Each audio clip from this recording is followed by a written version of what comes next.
안녕하세요. 워싱턴 킴스TV 왓더 뉴스입니다. 이곳 워싱턴 지역에는 최근 2년 만에 제법 눈다운 눈이 내렸습니다. 코로나로 인해 생활에 지쳐있던 사람들이 밖으로 나와 오랜만에 즐거운 한때를 보냈죠. 워싱턴 지역은 북위 38도 이북 지역으로 서울보다 위도가 높습니다. 평균 기온으로 따지면 한국보다 조금 더 따뜻한데 겨울에 내리는 눈의 양은 한국보다 좀 더 많아요. 한번 눈이 내리면 허리춤까지 쌓일 정도로 많이 내리기 때문에 눈을 뜻하는 스노우와 종말을 뜻하는 아마겟돈이 합쳐져 스노우겟돈이라는 말을 만들어내기도 했습니다. 기후 변화 탓인지 2000년 이후부터 폭설이 더욱 잦아지면서 워싱턴 DC 내셔널몰에서는 눈싸움을 벌이는 진 풍경이 매년 되풀이되곤 했습니다. 넓은 광장에서 모두가 뒤엉켜 눈싸움을 하는 일은 즐겁기 그지없는데 때론 불미스러운 일도 벌어지기도 하죠. 너나 할 것 없이 서로 뒤엉켜 눈싸움을 하다가 부상을 당하면 누가 책임질까요? 왓더 뉴스, 오늘은 그 이야기를 해보려 합니다. 왓더 뉴스 시작합니다.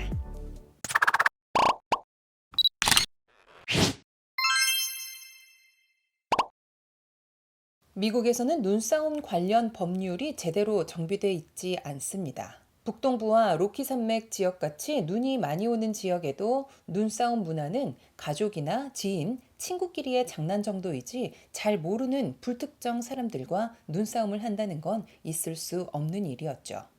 하지만 워싱턴 DC에서 벌어지는 눈싸움은 서로 모르는 사람들끼리 한꺼번에 드넓은 내셔널몰 광장에 나와 서로에게 눈을 뭉쳐 던지는 일입니다.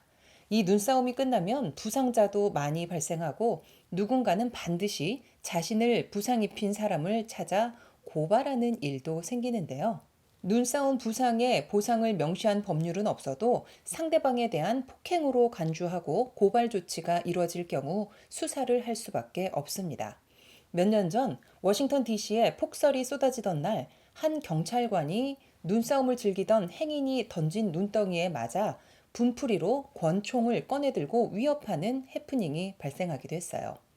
차를 몰고 거리를 지나가던 사복 차림의 이 경찰관은 자신의 차량으로 눈덩이가 날아오자 차를 세운 뒤 자신이 경찰이라고 밝히고는 눈싸움을 하던 일행을 향해 고함을 지르며 권총을 꺼내들고 다가왔습니다.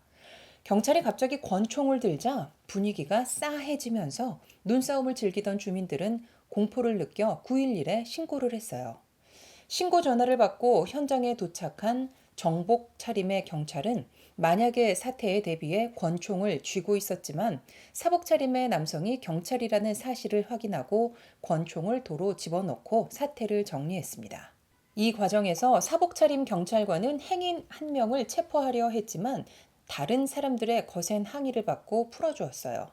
사람들이 이 장면을 찍어 SNS에 올리면서 경찰의 어이없는 과잉 진압이라는 비판이 쏟아지자 경찰 당국은 문제를 일으킨 경찰관을 직무 배제시켰습니다. 그러다가 잠잠해지자 다시 원상복직시켜 문제가 됐는데요. 경찰 당국은 엄밀히 따지면 눈싸움은 불법이고 이를 말리기 위한 경찰의 행동은 정당하다고 주장해 또 다른 논란을 불렀습니다. 맞는 말이긴 한데 답답한 일상 가운데 소소한 즐거움이라고 할 수 있는 눈장난을 불법이라고 규정하는 것은 너무 인색했다는 비판이 나왔습니다. 전문가들은 눈덩이는 가속이 붙기 때문에 얼굴, 특히 눈 부위에 정면으로 맞을 경우 상당한 부상을 낳을 수도 있다고 경고합니다. 드라마 스카이캐슬로 유명세를 탄 페어팩스 카운티를 비롯해 워싱턴과 버지니아 지역의 공립학교들은 학교 내에서의 눈싸움을 금지하고 있어요. 메릴랜드 몽고메리 카운티는 이를 위반하면 징계한다는 규정까지 있죠.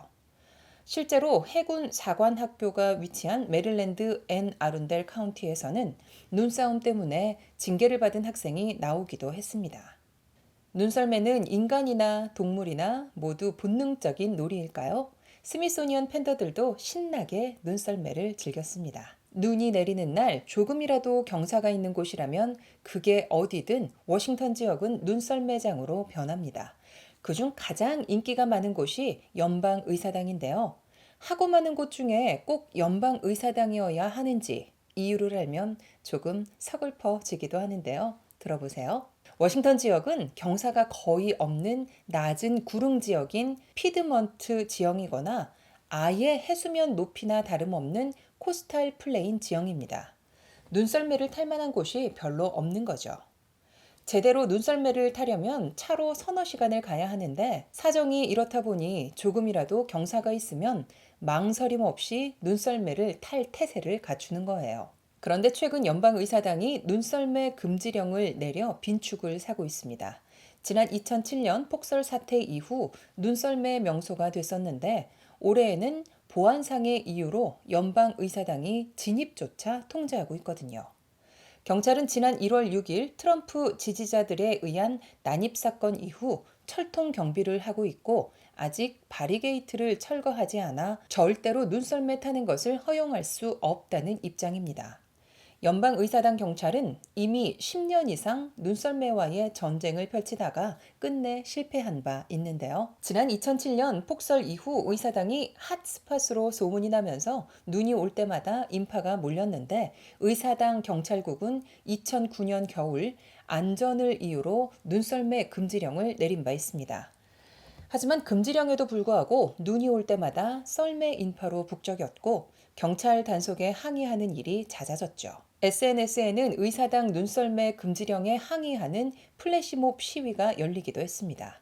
급기야 2015년에는 시민들이 change.org 온라인 청원 운동을 조직하고 의사당 경찰을 비난하자 결국 단속을 하지 않기로 결정했습니다. 하지만 의사당 경찰은 눈썰매를 잠정적으로 단속하지 않는 것일 뿐 금지령을 푼 것은 아니라고 밝혀 갈등의 불씨를 남겨뒀었는데요. 결국 올해 그 금지령을 본격화해 새로운 갈등을 만들어내고 있는 것입니다. 지난 1월 6일 대통령 취임식이 끝나고 10일경부터 내셔널몰 바리게이트는 대부분 철거됐지만 연방의사당 주요 진입로는 아직도 철제 펜스로 둘러쳐져 있어요. 사람들이 그렇게 원하는데 의사당 경찰이 길을 쓰고 눈썰매를 단속하는 이유는 뭘까요? 바로 부상에 따른 책임이 뒤따를 수 있기 때문입니다. 미국에서는 공원에서 자전거를 타거나 산책을 하다가 다쳤다면 자신에게 와서 상담을 받으라는 변호사 광고가 넘쳐나요. 시설 책임 규정 때문인데요. 이 규정은 공원 등 공공시설물뿐만 아니라 소매 매장, 사설 수영장, 일반 건물, 개물림 사고 등에도 폭넓게 적용됩니다. 일단 내 소유가 아닌 공공시설물이나 타인의 소유 재산권 안에서 부실한 시설 관리로 인해 부상을 입었을 경우 손해배상이 가능하도록 하는 법 조항이라고 생각하면 됩니다. 월마트 매장 안에서 바닥이 미끄러워 넘어져서 부상을 입고 거액의 손해배상을 받았다는 얘기도 바로 이 법률에 근거한 것이죠.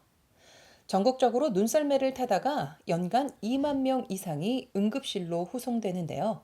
이 사고의 태반은 사설 눈썰매장이 아니라 지역공원의 언덕에서 발생합니다. 겨울철 눈이 와서 학교가 휴교를 하면 공원 주차장이 붐빕니다. 월마트에서 구입한 눈썰매를 들고 스노우 팬츠를 입은 아이들이 달려가는 곳이 바로 이 공원 언덕이죠. 이때 안전사고가 속출하는데요. 눈썰매는 경사에 따라 최고 시속 30마일의 속도가 납니다. 내리막길이기 때문에 부상의 정도는 훨씬 더 클 수 있죠.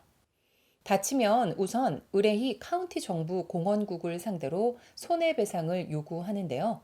눈이 많은 지역일수록 이 소송은 골치 아플 정도로 많다고 합니다. 금지 법률이기 때문에 눈썰매를 타다가 부상을 입었더라도 배상을 요구할 수는 없습니다. 이 같은 배상 금지 규정은 종종 공원의 면책 규정으로 작용하기도 하는데요. 버지니아, 메릴랜드, 뉴욕, 뉴저지 주 등은 지역정부 조례와 주정부 법률을 통해 공원 놀이터 사고의 배상 책임을 정부에 물을 수 없도록 했습니다. 공원에서 눈썰매 타는 것은 허용하지만 다치더라도 소송은 하지 말라는 것이죠. 온 세상을 하얗게 물들이며 소복소복 쌓이는 눈에 아이들은 모처럼 신이 났습니다. 눈싸움이든 눈썰매든 항상 안전에 유의하시고요. 저는 다음 영상으로 다시 찾아올게요. 함께해 주셔서 감사합니다.